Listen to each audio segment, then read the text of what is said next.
Good afternoon, good evening. I know it's morning some places, but it's great to have you all here today with us. I'm Janice Kaminer-Resnick, and I welcome you on behalf of our leadership team, which consists of former Congressman Mel Levine, former Los Angeles County Supervisor Zev Yaroslavsky, and myself. I know my camera is acting funny today, and I'm sorry about that. I'll get it fixed by next week. For those who celebrate, we hope your Passover holidays are going well and that you enjoyed meaningful Seders during this very different kind of year for most of us. Once again, America at a crossroads has been blessed by the gods of good timing. After months of no action by Congress on Ukraine funding, for the foreign aid bill to be signed into law today by President Biden, today, the very day we have two of the country's foremost foreign affairs journalists as our guests on our program, is really a miraculous blessing. This will be an amazing hour. We'll be very well informed when it's over. I want to thank Max Boot and Yaroslav Trofimov for being with us today. And Yaroslav is listening, watching, participating from Dubai, so it's 4 a.m. for him. We really appreciate that dedication. And I just want to give a little plug. I know Zev will too when he introduces him, for Yaroslav's amazing book. We highly recommend it. It was very well reviewed. You'll hear more about it during the program, but we recommend it for your education and reading enjoyment. Next Wednesday, we will welcome Norm Ornstein, a senior fellow at the American Enterprise Institute. Norm has been studying politics, elections, and the U.S. Congress for more than 4 decades. He may be one of the most knowledgeable political scientists out there on these topics. Dr. Ornstein previously served as co-director of the American Enterprise Institute Brookings Election Reform Project. He has been involved in political reform for decades, particularly relating to campaign finance reform, election reform, and House and Senate reform. So he's done amazing and impressive work in all of those areas. He's also played an important part in creating the Congressional Office of Compliance and the House Office on Congressional Ethics. And it should be a great hour. He's written many best-selling books on topics about politics and elections and Congress. Next week's topic is Trump and the GOP, a guide for the perplexed. He'll be in conversation with Larry Mantle. Now, to introduce tonight's guest, please welcome former LA County Supervisor, a key member of our America at a Crossroads leadership team, and my longtime friend, Zev Yaroslavsky. Zev? Well, thank you, Janice. I'm the other Yaroslav on the program tonight, and I'm very excited to have the opportunity to introduce someone who doesn't need me to spell my last name. Welcome, Yaroslav. It's an honor to have you here. Let me say first, Yaroslav Trofimov was born in Ukraine.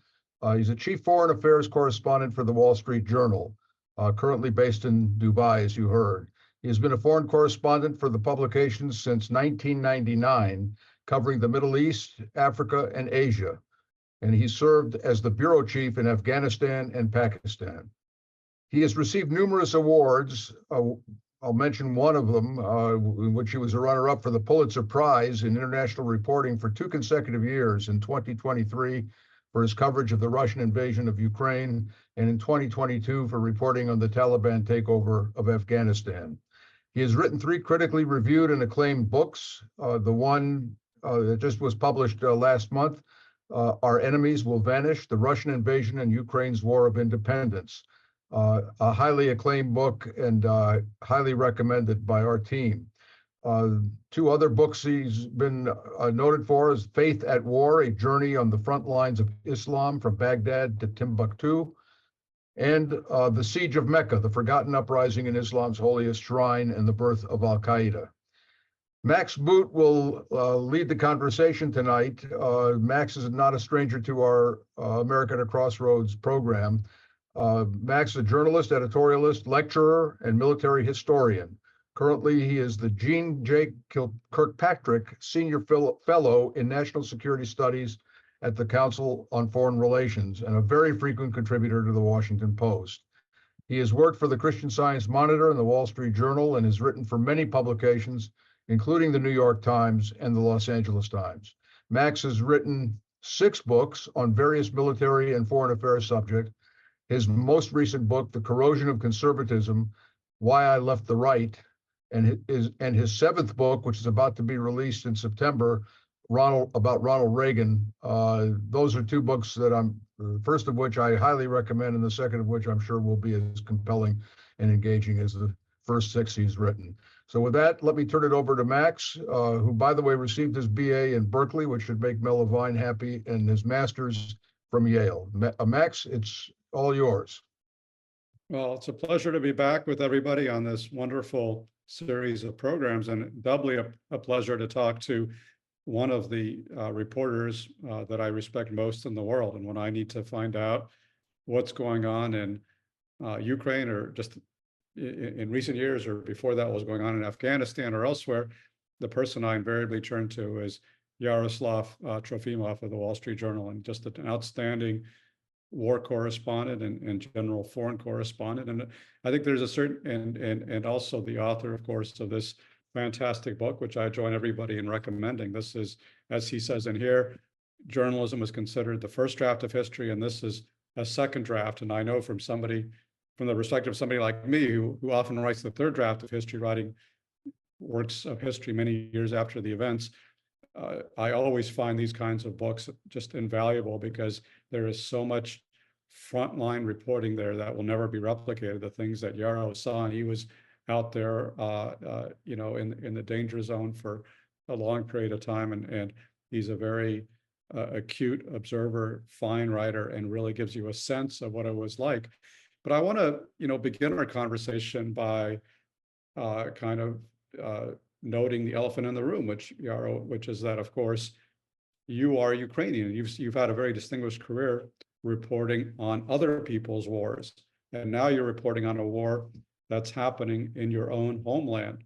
So I'm just curious, how do you think about that? How do you process that? What is this like for you compared to, covering the war in Afghanistan, for example? Yeah, well, thank you, Max, and thank you everyone for very kind introductions. It's tough.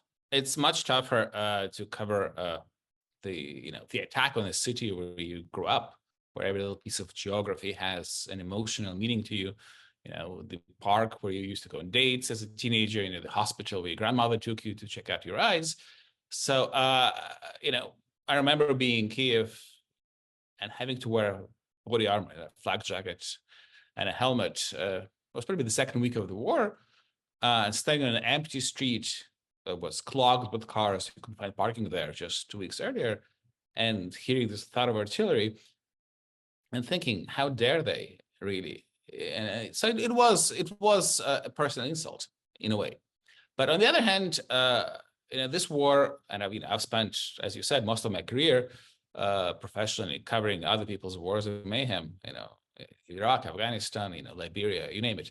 And this is a war that probably has the biggest moral clarity of any conflict we have seen since World War II.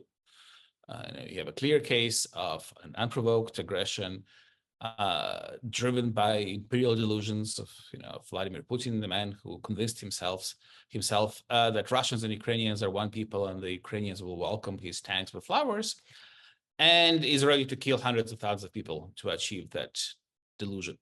And that moral clarity, I think, made it much easier to cover, and also made the issue of my personal feelings, which I'm trying to keep away from the book, by the way, less relevant, because there was little opportunity for this clash between my sensibility and the obligations of the job to be objective. I just had to write what is happening. It was pretty clear. And I think speaking languages, because people in Ukraine speak Ukrainian and Russian, and being able to understand on a sort of visceral level the way people think, the way people express themselves, every little faint meaning that sometimes escapes you if you're not from a place, was really helpful. I do speak Arabic, but still I could not claim to understand the fine details of the Iraqi dialect the way I understand the people speak in Donbass. And so I think that really helped in writing this narrative that penetrates a little bit deeper and explains. And the book is really it's the story of characters. It's a story of the people who are fighting this war, civilians, soldiers, civilians who became soldiers, heroes, traitors also.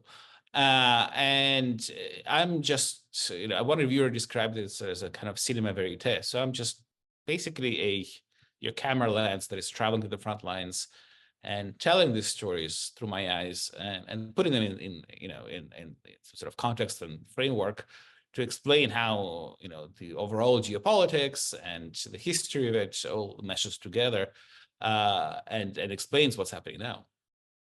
What I really like about what you do is that you do report objectively and accurately, but you also report with moral clarity, as you were just stating. And I think those, there's too often there's this myth that correspondents have to be entirely neutral in whatever they're covering. And I don't think that's right. They have to be truthful and they have to, tell it what they see. But I don't think there's anything wrong with understanding that there are larger moral stakes, as was the case with correspondents in World War II. They weren't saying like Nazis, allies, who cares? They understood that there was a larger moral stake. And I think what you bring out is really resonates with me, I have to say, as somebody who also spent a little time in Afghanistan and Iraq and always found those conflicts to be somewhat murky because, quite frankly, the people that we, the United States, were supporting in those places were often corrupt, abusive warlords. They were not nice people.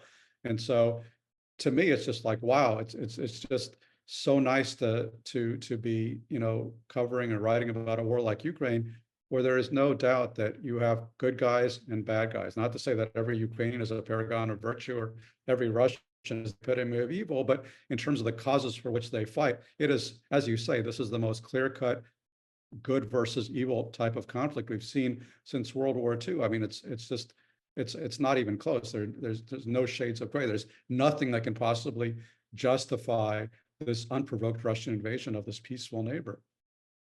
Right, absolutely. And I think, in journalism, lots of standards of American journalism are come from covering things in a democracy. So, if you cover a civil lawsuit, one party says one thing, another party says another thing, and you have to, you don't know what is the truth. But if you are at the scene of a mass murder, it's pretty clear, who's killing whom. So like the he said, she said doesn't work. Really, you have to get to the actual truth because objective truth does exist.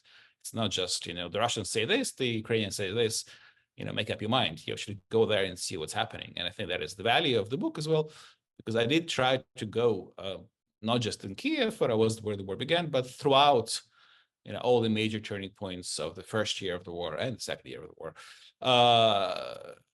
as they developed, just to bring this eyewitness testimony, because in lots of places there was no one who had seen what happened until we arrived. Yeah, and it's a powerful act of witness because, as you know, and as you document, the Russians and their apologists in the West just lie relentlessly 24/7, just this steady spew of bullshit about what's going on. And people like you are really performing an incredibly valuable role by going there and seeing with your own eyes and saying, no, this is what's actually happening. It's not this bullshit you guys are saying. This is the actual truth. That's just a very powerful act of courage and witness, I think. Thank you. And the what really struck me is the power, the emotional power of that Russian propaganda. And I'm writing a book, I was in Kharkiv, Ukraine's second largest city, that was shelled day and night in the first weeks of the war. It's again being attacked pretty much every day now. And I remember talking to a woman there whose father lived in Russia, and she told him, look, my home has been bombarded. I'm living in the subway station for 2 weeks now, 3 weeks. And he told, no, it's impossible. I'm watching television. They're telling us, it's the Nazis. And so even on the family level, people would rather believe what they see on these propaganda channels than what they hear from their own children. And so imagine how it affects people who don't have an immediate connection, who don't know people in Ukraine. Yeah, I want to get to the events of the last few weeks and what's going to happen in the near future. But first, I want to talk about some of the stuff that you chronicle in your book, which, as you said, is really the first and second year of the war. And it really brought back to me very powerfully a sense of how improbable everything that unfolded actually was. And I mean, you describe and make us remember how everybody expected the Ukrainians to fold within a matter of days and the Russians to march into Kyiv, and you show why that didn't happen. Were you surprised by the way it worked out, or did you, like so many of us, kind of expect that Russia would win in relatively short order. Well, so I spent most of the previous year in Afghanistan. I was in Kabul on August 15th, 2021.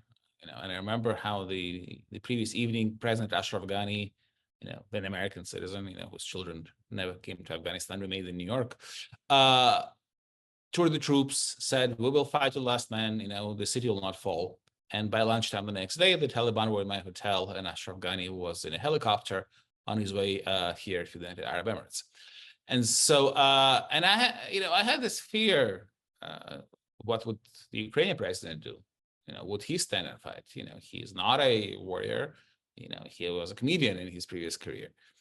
And so I came to Ukraine in January 2022 and toured the country. And I went to the east, and I went to Kyiv, Donbass, just to gauge what is the sentiment. And I was struck by how in all these regions in eastern Ukraine that are mostly Russian speaking, that used to have a pretty solid strand of opinion that backed Russia, was influenced by the Kremlin propaganda, and generally was pro-Russian. Back in 2014, when after the Maidan Revolution, when the war really began with the with the annexation of Crimea and the proxy war in Donbass. So, and I was struck by how that pro-Russian public opinion had disappeared in the 8 years, because Russia was seen as this country that would bring higher salaries and prosperity back in 2014. And then in the 8 years of occupation in Donbass, everybody had seen that it's not true. Everybody had seen that Russia means, gangland violence, destruction of the economy. And actually most people in Donbass, in the Russian occupied Donbass, had voted with their feet. They fled to the rest of Ukraine, to Europe, to Russia. And everybody knew that, in Kharkiv, 100,000 people, there were 100,000 refugees from Donbass at the time. And I was pretty confident that Ukraine will not fold as easily as people predict, because both the Kremlin and Washington had gotten Ukraine wrong. So this whole idea that the Russian-speaking Ukrainians were less patriotic than Ukrainian-speaking Ukrainians, that they are looking to Moscow, was not true anymore.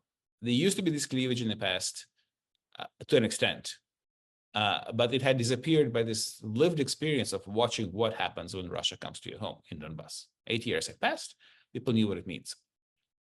And so, no, so when I was in Kyiv, and the book starts with me being warned by the previous president of Ukraine, Poroshenko, the night before the invasion, well, the afternoon before the invasion. He's telling me that, hey, the war will be tomorrow morning. It's your time to get to the airport, hop on the plane out while you still can. And obviously, I had come there to see and watch and witness it. And I was pretty confident that Kyiv will not fold. And when Zelensky made his famous recording on the second night of the war, sort of came out outside his office with the camera and saying, we are all here, we're not going anywhere, it really galvanized everyone. And I remember driving through Kyiv the next morning and seeing thousands of people coming out of the apartment blocks just to pick up weapons to go to the front line. And I think that morning, I realized that, there is no way the Russians will take Kyiv. But people didn't believe that. People didn't believe in Washington, and people didn't believe in Moscow. And that is why Ukraine did not get any military help of meaningful military help from the U.S. Before the war began. The U.S. had supplied 90 Javelin anti-tank missiles to Ukraine before the invasion, against an army of thousands and thousands of tanks and armored personnel carriers and fighting vehicles coming across the border. So it was really symbolical. And the weaponry that the U.S. provided at the time was really for an insurgency, because everybody expected Kyiv to collapse. Right.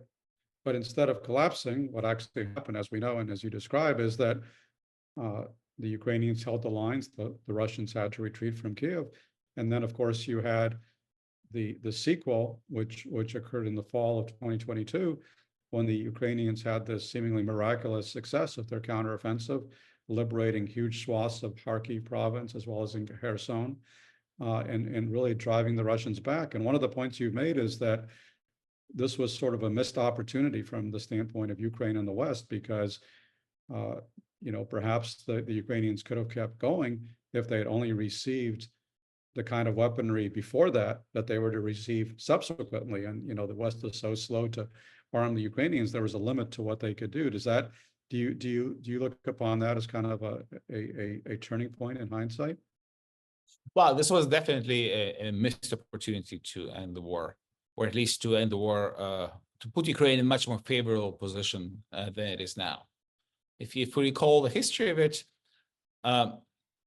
the nuclear threats that Putin had made at the very beginning of the war, the first morning of the war, he went on TV and said, if you dare to interfere in my special military operation, you will see the response the likes you have never seen before. And that didn't stop the US and allies from supplying weapons, but really throttled the kind of support that was given. Because the first consideration was do not provoke the Russians too much, do not lead them to escalate. And nobody knew what the Russian red lines were, so the Russians were kind of allowed to set the agenda.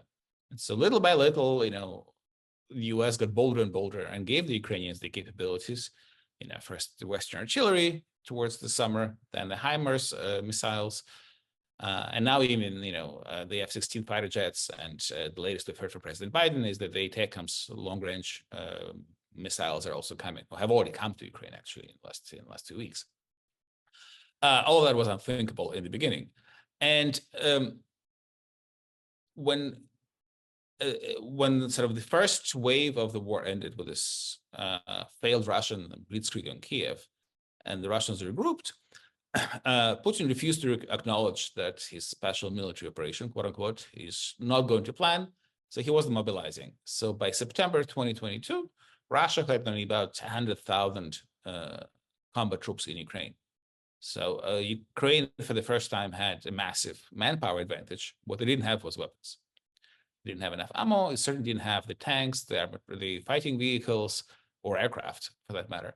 And so when it broke through the Russian lines, exploiting its manpower advantage, it just couldn't develop this offensive far enough. And then Russia mobilized hundreds of thousands of reservists. Russia built minefields. Russia built fortifications. And so when all these weapons arrived the following year in 2023, it was just too late. The war had changed, and the Ukrainian counteroffensive didn't really achieve a great success. And so the one comparison I keep hearing from Ukrainian commanders is that this war is like a fire. To extinguish a fire, you need a bucket of water. And the US had given us a bucket of water, but in little teacups over 2 years. To what do you attribute the failure of this vaunted Ukrainian counteroffensive? I mean, in kind of in hindsight, looking at the strength of Russian fortifications with minefields and all the rest of it, the Ukrainians just didn't have a prayer of breaking through it. And yet there was a widespread expectation. I know, talking to senior officials in Washington, as you did, there was an expectation that they would break through to the Sea of Azov and break the so-called Russian land bridge in Ukraine, which they never came close to doing. Was that, how do you explain that failure? There are several explanations. I think, first of all, the nature of war has changed. If we look at the front lines in Ukraine, they haven't really moved much since November 2022. So all the games were set in the first several months of the war, because the drone technology that is really revolutionary in Ukraine, and I think the US military has yet to realize how transformed the nature of the battlefield, has made any mass movements of armor, the wanted combined arms of warfare that is part of the US doctrine, very, very difficult, probably impossible, because any group of tanks or fighting vehicles that starts moving gets discovered within minutes and destroyed within minutes. And so the fighting is more and more in small groups. Concentrations are no longer possible. And we've seen the Russians try this, large assaults and get destroyed, and the Ukrainians also get destroyed. So that's one reason. Another reason is that yes, the Russians had spent the entire winter building these minefields, fortifications that made it much harder to cross. The third, the Russians had adapted. The Russian military is much better than it was before, both in terms of its tactics, but also they have learned how to deal with American weapons. the fact that American weapons were introduced in small numbers to test the waters slowly gave the Russians the time to develop countermeasures. So, the famous HIMARS are no longer as effective as now because the Russians have learned how to jam their targeting systems and how to divert them. Same with the JDAMs, the guided bombs. And so the Russians just, are effective. And some of the Western weapons are not as good as people thought they are once they tried in the battlefield.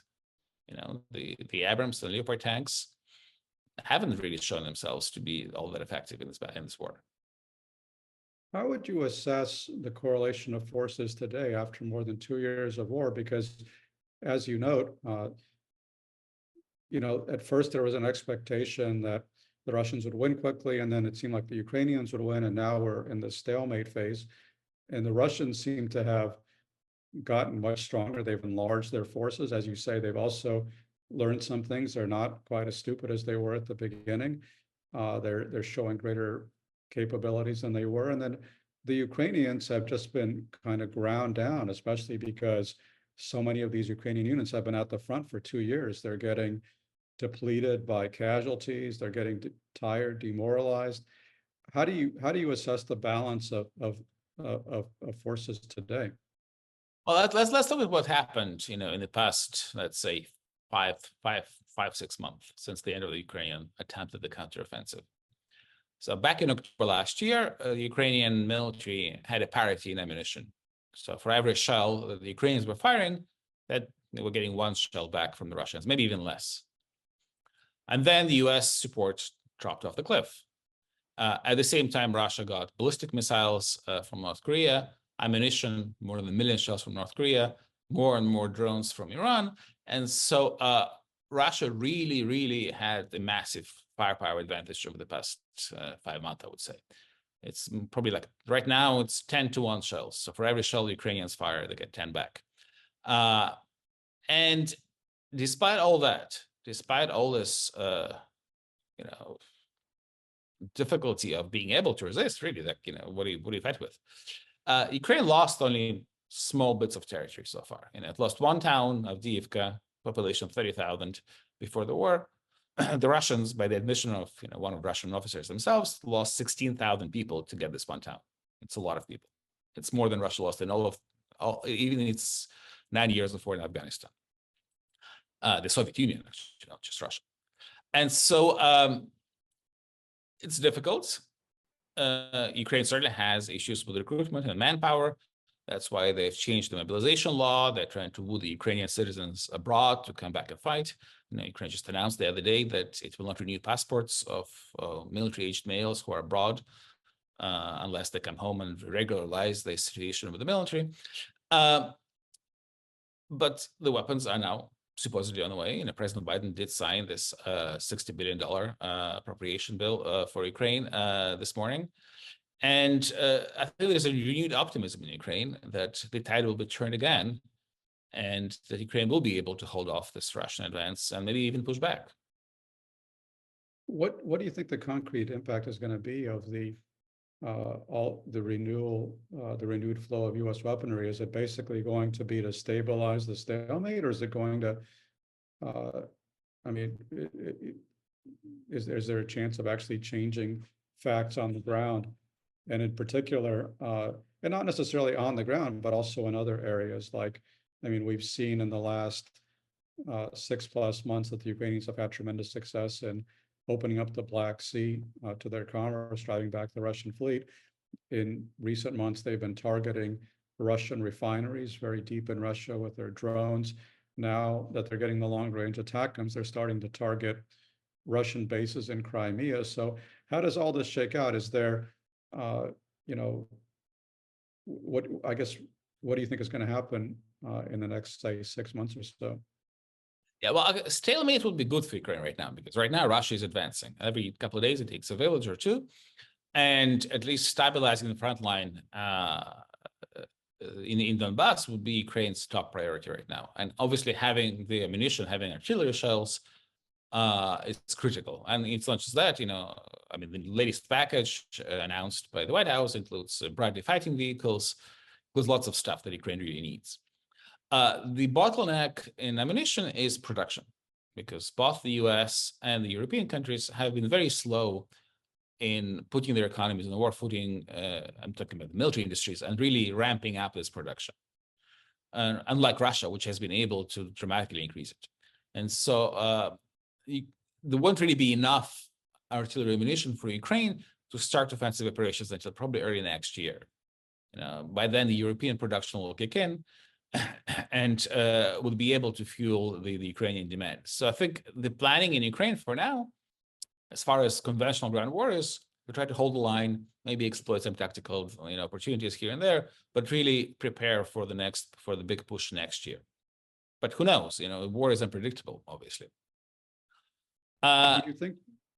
Yeah. So you mentioned these drone strikes. I mean, the Ukraine is prohibited by the US from using any of the American weapons on Russian territory, which, if you think of it, is basically making Ukraine fight with one hand tied behind its back. Because if you're sitting in Kharkiv, which is 40 miles from the border, and you're getting pummeled day and night by stuff fights from Russia, you're not allowed to fire back with American weapons. How do you defend a city like this?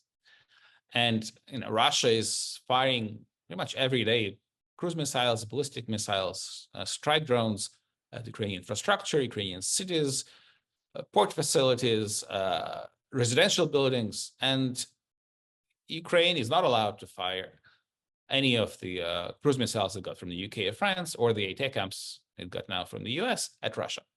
So Ukraine has had to develop its own military industry that's focusing on drones. And Ukraine has a big tradition of aircraft manufacturing. The world's biggest aircraft, Antonov, was made in Ukraine and destroyed in the first weeks of the war. And so the Soviet Union's main aircraft engine manufacturers in Ukraine, Zaporizhia. And so Ukraine has dozens of companies that do make these drones that really have developed this remarkable ability to strike very deep in Russia, more than 1,000 miles in the latest ones. And they do target oil refineries, other strategic infrastructure, and they try to hit Russian airfields, because obviously the best air defense is to destroy your enemy's planes. How much success do you think Ukraine is going to have in mobilizing a large number of new soldiers? And obviously this has been a sore point. It's been the legislation has been passed in the parliament, but it took a long time to get there. And General Zaluzhny, as you know, the previous commander of Ukrainian forces, suggested they needed to mobilize 400,000 to 500,000 troops, and President Zelensky, rejected that, said it was too expensive and presumably too unpopular. And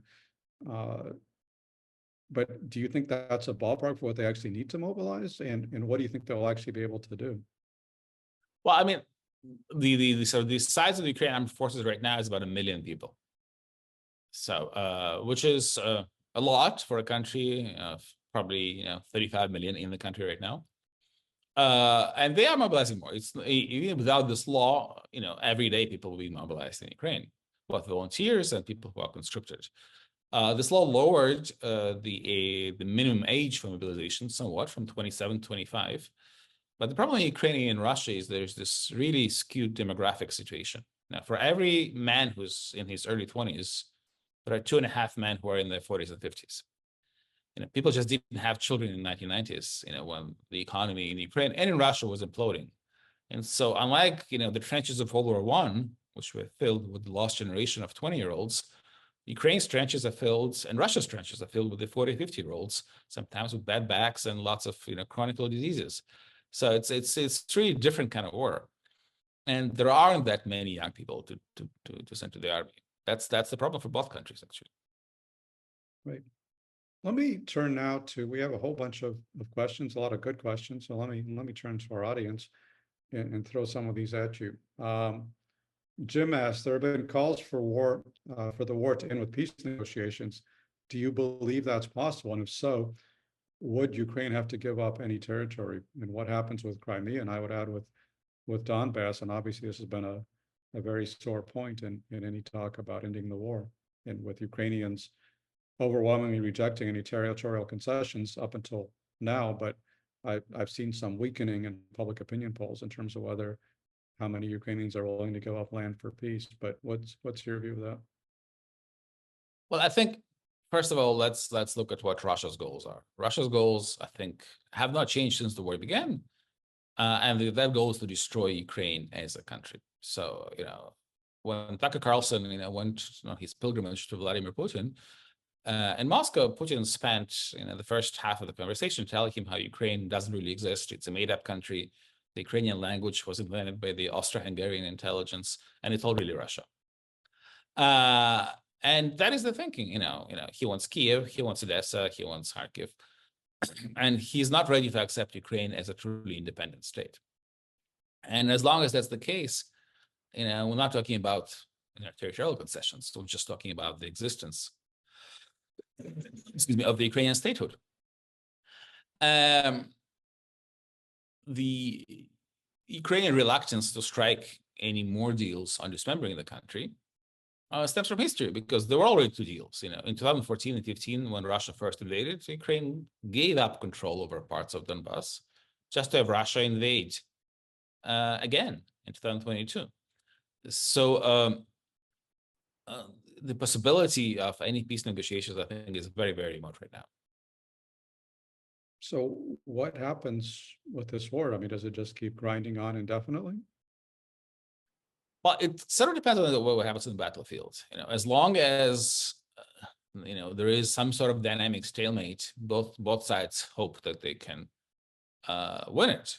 If the Russians break through the front lines that are at the doorstep of Kyiv again, then there would be a deal, but it would be a capitulation of Ukraine. It would not be a peace deal. It would be a surrender. And obviously, if the Ukrainians manage to break through, then the Russians will have to maybe sort of revisit their position.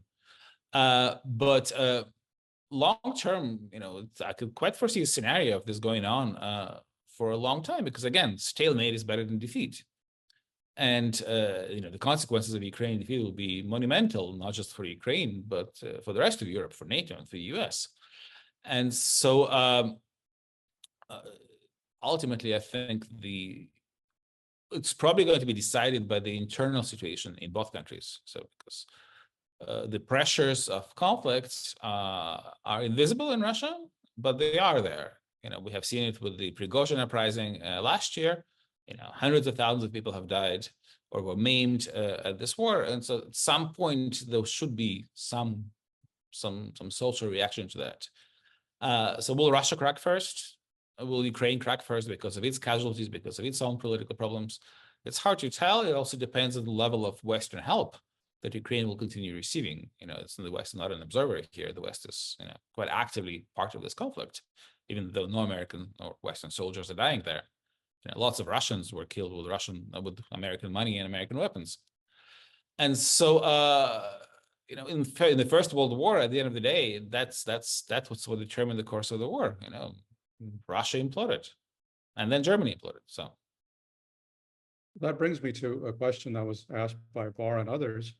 Reports indicate that the $60 billion will only provide 6 months of support. Is it plausible to continue this war in light of the huge expense, both in terms of weaponry and soldiers? Russia seems to be a bottomless pit in terms of weapons and soldiers. Is it realistic to rely on $60 billion in US aid every 6 months to keep Ukraine going? Well, first of all, it's not just the US that's providing the assistance. And the Europeans have really stepped up in the last year, in part because they were scared that US funding will not come through. I think former President Trump's words back in February, when he said that he would encourage Russia to invade NATO members that don't pay their dues, were really like a cold shower on Europeans, and forced a lot of rethinking. And we've seen the French even speaking about sending troops to Ukraine. President Macron said that the war in Ukraine is existential for European security and for French security. Not the kind of language you've heard before. And Russia is not a bottomless pit. If you look at the attrition statistics, long-term attrition works in Ukraine's favor, because for every tank or fighting vehicle or howitzer that Russia makes or refurbishes from its Soviet stocks, it loses 3 right now in the front line. So at some point in a year or two, it will just run out. And unlike Ukraine, Russia has nowhere else to get this gear. Nobody else is going to give it tanks. This just doesn't have any external supplier for most of this equipment, unless China really, joins the conflict, which it hasn't so far militarily, and has, lots of reasons not to in the future, just because, it would be dramatic for China's economy and its ability to trade with the rest of the world. And so Russia is in a sweet position this year because of the gaps in American funding, and because the Western manufacturing capacity needs time to catch up. But it probably wouldn't be next year. Well, that brings me to a question that a number of listeners have asked, which is, what happens to Ukraine if Trump, God forbid, wins the election in November? Well, I'll be the last person to judge, what Trump may do, because as we all know, it's hard to predict. But we can see what has happened so far. For one reason or another, he stood aside and gave a, let's say, a blinking, light, not a red light for sure, to Speaker Johnson, pushing through the $60 billion for Ukraine. I'm not privy to what happened in their conversations, but it's clear that, had he wanted to stop this, he would have spoken against it. He didn't. In the statement he made just before the vote, a couple of days before the vote, he said that the Europeans are not doing enough. The Europeans should do more. The Europeans, unlike us, we have an ocean between us and Russia, so it's not our direct threat to us, but it is for the Europeans. For them, Ukraine's survival and strength are important, but they're also important to us. So I think the signaling of him that he has made for the first time, saying that Ukraine's strength is important for the US, was a very important message that really resulted in the fact that this legislation was passed overwhelmingly in the House, and especially in the Senate, where quite a few, I think 7 Senate members flipped from the first vote, from a no in February to a yes now. But we'll see what happens. I mean, former President Trump, has said that he has this peace deal in mind, and he will strike a deal in 24 hours. We all love to have peace in 24 hours. It's kind of hard to achieve. Well, sadly, the only record he has of striking deals to end wars was in Afghanistan, where he struck a very one-sided deal that basically laid the groundwork for a Taliban takeover. So that's not a great precedent if you care about the future of Ukraine. We have a number of questions about the Republican Party, and along the lines of one listener asking, how do you explain how the Republicans went from being so anti-Russia to becoming apologists for Putin and pro-Russia like they are now? I mean, I would say that's not all Republicans, but it's certainly a substantial number within the party. It's slightly more than half of the House Republicans. Yeah, but less than half of the Senate Republicans, as per latest vote. I think if you look at the appeal of Russia and appeal of Putin, so the strongman image, his whole message of I'm the protector of traditional values, and playing in America's culture wars and Western culture wars, that's been going on for a long time. And it's quite hypocritical. Obviously, I mean, Russia, if you look at the Russian society with its divorce rates, with its teenage pregnancy rates, with its crime rates, it's not a paragon of Christian values by any means. However, that messaging sold, and it still sells. And the further away you are from Russia or Ukraine, the better it sells, because you just don't know what's happening. And so, to me, the interesting dynamic was that in Europe, it was also pretty strong.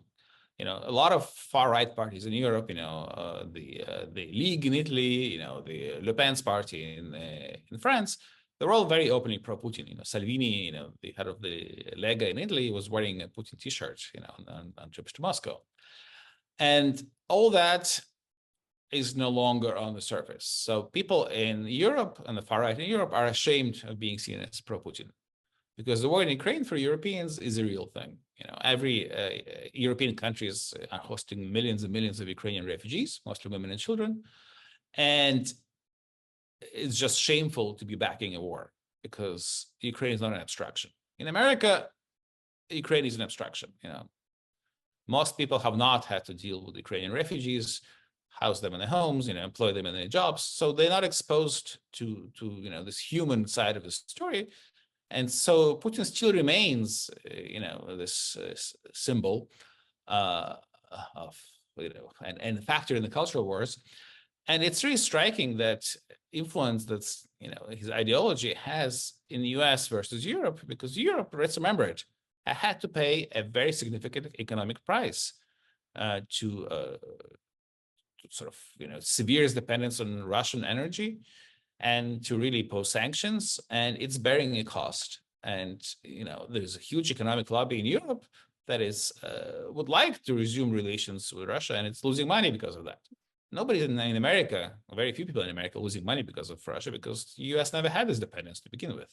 And yet politically, you do have this very strong pro-Russian lobby that really repeats Russian talking points verbatim. No, I mean, I think that's an important point to make, is that we do tend to focus on the strength of the pro-Russian lobby here, but we kind of take for granted that the Europeans are largely united in support of Ukraine, and that is not something that would have been at all predictable prior to the war. You would have expected it might have gone the other way. So it's kind of a good news, bad news story.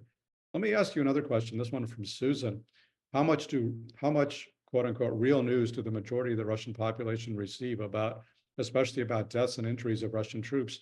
And is there any large group of people in Russia who are against the war? Well, I mean, Russia doesn't have full censorship. So, if you want to go on social media, on Telegram, you can read all the news you want. It's true, yes, the state TV is, broadcasting, propaganda, and the Russians are really good at propaganda. I mean, that's the one skill set they've honed and developed since the end of the Cold War, and they're still a global superpower in propaganda. And, even me, if I watch Russian TV for a few hours, my brain starts fizzling and like, oh, really? What has been really surprising is the fact that this huge toll of the war has not so far caused outrage or any sort of social upheaval in Russia. There's no protesting mothers, there's no demonstrations. Everybody accepts it, or seems to accept it as a given. And I think part of that is the result of this transformation of sort of the Russian, the cult of victory in the World War II. Because basically what happened in Russia is that May 9th, the day of the Nazi capitulation to the Soviets in 1945, is the biggest holiday of the year. And this victory is really a national religion. It's become so under Putin. So, people on the 9th of May go to the streets and they carry the portraits of their grandparents who were killed fighting the Nazis. And, we did it once, we can do it again. And this Cold War is cast in Russia as a sequel to the Second World War. And generations raised in the idea, well, my grandfathers died, for the freedom of Russia, and now it's our turn. And I think it's accepted by society to a great extent. Because it's all portrayed in this prism of, we're fighting the Nazis again in an existential war. And that is the message that does resonate, unfortunately, with Russians. And on the other hand, because the borders are open, a lot of people who disagree with what's going on just left the country, especially after the mobilization in September 2022. About a million Russian people fled because they didn't want to fight in Ukraine. One of the other questions from Jonathan is, how can the West best help the Russian public learn the truth about this war? And I guess that's on the assumption that if they learn the truth, they will turn against it, which, as you suggest, is not necessarily the case. Right. The people who want to know the truth know the truth.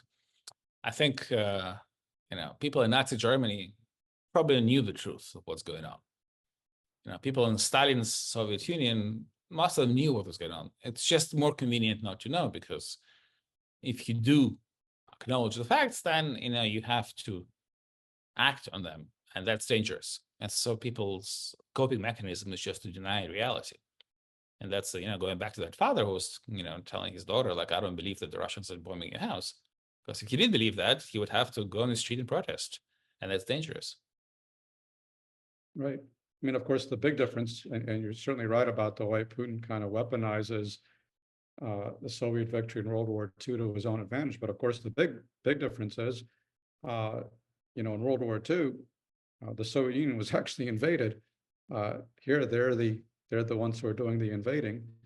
So that would seem like a pretty large difference, because I mean, even as there was a lot of people who were very unhappy with the Stalin regime. I mean, people in Ukraine, for example, who were victims of a collectivization genocide in the 1930s, and yet the fact that Hitler invaded Russia, the fact that Hitler was so brutal in his occupation of Russia, basically united Russians behind Stalin and the war effort. Whereas right now, they're united seemingly behind a war that Putin has launched for no good reason. To me, it's still kind of astonishing that that's the case. Yeah, but that's how we see it, right? On Russian propaganda, Russia did not start the war. When Putin announced the invasion, well, his special military operation, he said, "We're not beginning wars; we're ending them." So it is portrayed as Russia's self-defense against the collective West that's going to destroy Moscow any day. In the U.S., we say that we're not fighting this war.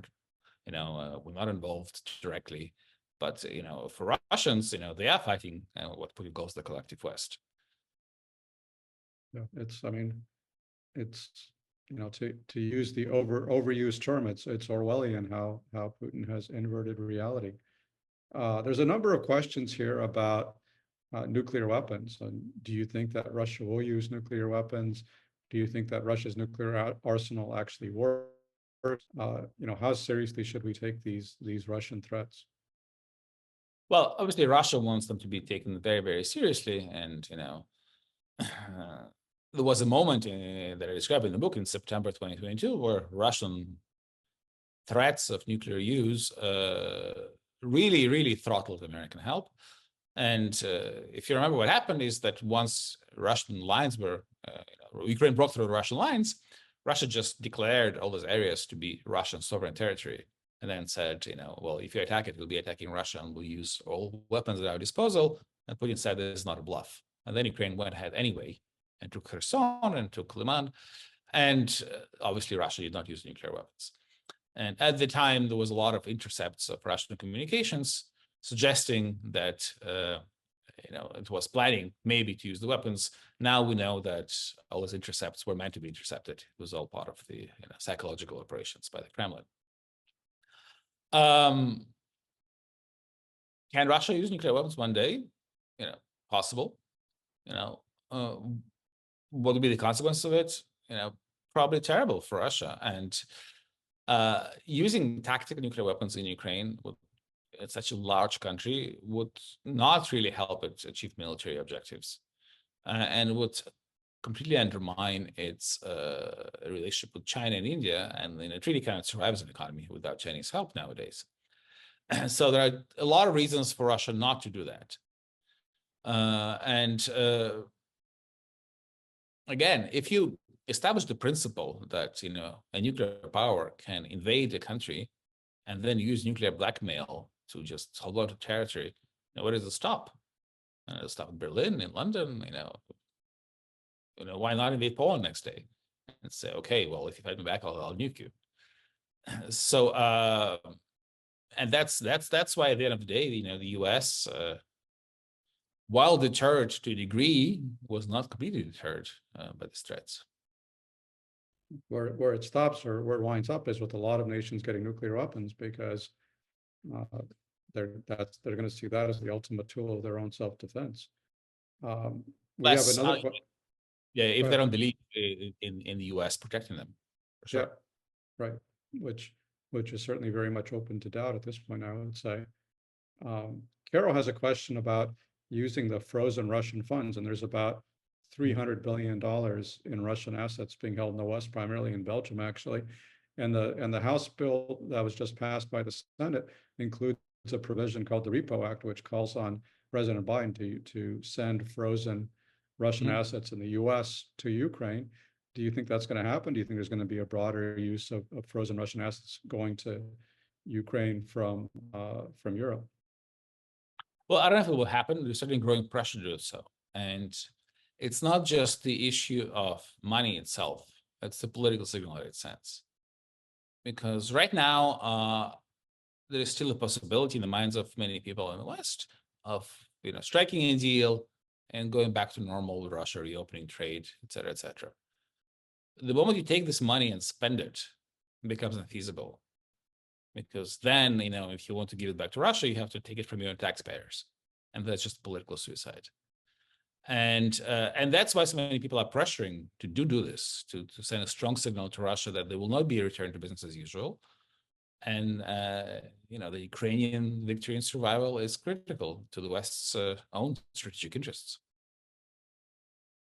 Yeah, this is another one of these issues, like with the longer range weapons. And in fact, almost every weapon system, we've been so slow to give the Ukrainians what they need. And this is another one where we've been so slow to send the frozen Russian funds to Ukraine. I mean, this is, it's astonishing to me, given that this is such an important struggle, not just for Ukraine, but for the entire West. And I feel like we're constantly holding ourselves back by being reluctant to do what it takes to help Ukraine prevail. Well, I think it all stems yeah. from the failure of imagination in the West, in the US and in Europe, and failure to imagine just how radical the Russian goals are. Nobody believed he would invade because, like, why would he? It's so obviously self-defeating and counterproductive. It's bad for the economy, and he did. And and lots of people don't believe he would. If he wins in Ukraine, he would move on to the Baltic states or Poland if he can, because why would he? It's just so ridiculous. But yet the logic of the Russian expansion is different, and this failure of imagining just how far Russia can go is driving this perception that, well, maybe he's a rational man. In the end, he will settle for something. We could do a deal, and so let's not just spend this Russian money for now, because that's a step of no return. Yep, call it the Trump delusion. I see that we are getting close to the end of the hour, but there's one more question I want to throw out to you, and it's basically a feel-good question, because this listener asks about the transformation of Ukrainian society, which, as he points out, in the past was known for anti-Semitism, among other things, and of course now it has a Jewish president, and I would add it also now has a Muslim minister of defense. What brought about this transformation of Ukrainian society? How did it become so multicultural, so liberal? Well, I think there are two reasons. I mean, first of all, Ukraine as a society, luckily despite all the horrors of World War II, managed to maintain a multi-ethnic character, in part because many Ukrainian Jews, including my grandmother, managed to flee east when the Nazis arrived, so they had somewhere to go. They survived and they came back to Ukraine. And as you rightly point, Ukrainian nationalism in the 1930s, like I think almost all the nationalisms in Europe at the time, was a very nasty blood and soil exclusionary nationalism that was also very anti-Semitic. Let's face the facts, and also very anti-Polish. I think what happened in the 60s and the 70s was remarkable, because Ukrainian dissidents who were in the camps in Gulag were in the same camps as the Jewish refuseniks like Nathan Sharansky, who's from Ukraine and a big supporter of Ukraine, and as the Russian dissidents and as others from the Soviet Union. And there was this rethinking what it means to be Ukrainian.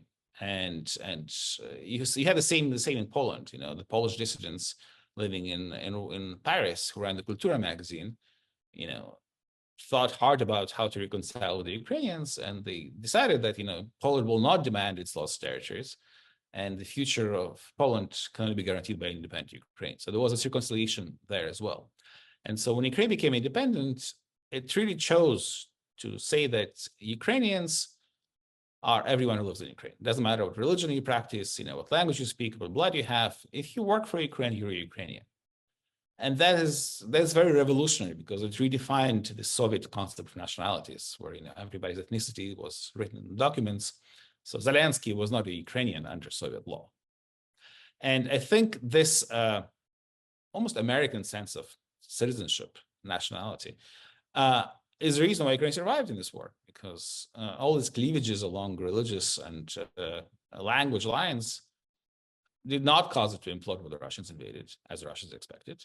And indeed, we have, a Jewish president, and it's never been an issue politically, and he won 3/4 of the vote in 2019. There is a Ministry of Defense who's Muslim, and I would add the head of the armed forces is actually originally from Russia, and he came to Ukraine as an adult. And none of that is an issue because they all seen as working for Ukraine.